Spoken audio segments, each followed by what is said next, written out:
हरिओम. ओवी क्रमांक 92 यामधील आता उपमा बघू. ज्या प्रकारे सिंह हत्तीच्या कळपाला कसपटासमान लेखतो, त्याप्रमाणे दुर्योधनाने पांडवांचे ते सैन्य तुच्छ मानले. आता कोण कोणाला तुच्छ मानतो आहे ते पहा. यासाठी आपण एक कथा बघूया. एकदा वनराज सिंहाला दुर्बुद्धी झाली आणि वनामधील प्राणी आपल्याला राजा मानतात हे प्रत्यक्ष त्यांच्याच मुखामधून वदवून घ्यायची लहर आली. राजाच तो, त्याला लहर आल्यावर तो यासाठी वनामध्ये फेरफटका घ्यायला गेला. वाटेमध्ये त्याला एक कोल्हा भेटला. सिंहाला पाहताच त्याने विनम्रपणे आपले डोके जमिनीवर टेकले आणि पुढील दोन्ही पंजे वर उचलत उभे राहून त्याने म्हटले, वनराज सिंह महाराज, आपला जय जयकार असो. केवळ आपणच वनाचा कारभार करत आहात म्हणून सर्व कसे आबादी आबाद आहे. आपण काहीही न विचारताच कोल्ह्याने आपल्याला वनराज म्हणून मान्यता दिली, यामुळे सिंह स्वतःवरच फार खुश झाला. पुढे त्याला एक लांडगा भेटला. सिंहाला पाहताच तो निमूटपणे एका बाजूने जाऊ लागला. तेव्हा सिंहाने त्याला थांबवत विचारले, काय रे, या वनाचा राजा कोण आहे?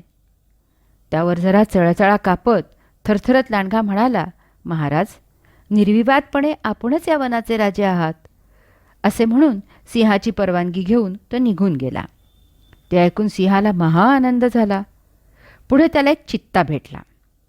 तो पळायचा पवित्रा घेणार इतक्यात त्याला रोखत सिंहानं विचारलं, काय रे, या वनाचा राजा कोण आहे?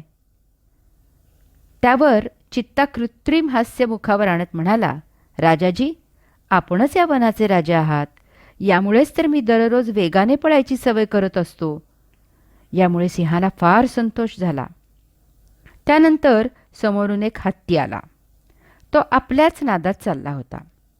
त्याला जोरात हाक मारून थांबायला भाग पाडून सिंहानं त्याला प्रश्न विचारला, काय रे, या वनाचा राजा कोण आहे? हत्तीने सिंहाकडे एकदा पाहिलं आणि आपल्या सोंडेच्या मजबूत विळख्यात त्या सिंहाला पकडलं आणि दूर भिरकावून दिलं. जमिनीवर आपटल्यावर तो सिंह वैचारिकदृष्ट्याही जमिनीवर आला आणि कसेबसे खिळखिळी झालेली हाडे सावरत पुटपुटला, हत्ती दादा, आपल्याला जर माझ्या प्रश्नाचे उत्तर माहीत नव्हते तर तसं मला सांगायचं होतं. त्यासाठी दूर भिरकावून द्यायची काय गरज होती? त्यावर हत्ती म्हणाला, काही प्रश्नांची उत्तरं उक्तीपेक्षा कृतीनेच देणे उचित असतं. ते ऐकून न ऐकल्यासारखं करून तो सिंह तेथून त्वरित निघून गेला. माऊलींनी या ओवीमध्ये दुर्योधनाला सिंहाची आणि पांडवांना हत्तीची उपमा दिली आहे. यावरून रजोगुणाविषयी बरंच काही समजण्यासारखं आहे. दुर्योधनाला माहीत आहे की तो सरळ मार्गाने पांडवांचे राज्य गिळंकृत करायला युद्ध करत नाही. सर्व अटी तंतोतंत पूर्ण करून 12 वर्षे वनवासात आणि 1 वर्ष अज्ञातवासात काढल्यानंतरही पांडवांना रिकाम्या हाताने हाकलून देण्यासाठी त्याने काहीतरी अवाजवी निमित्त शोधले आहे. पांडव विराटाच्या घरी राहत होते.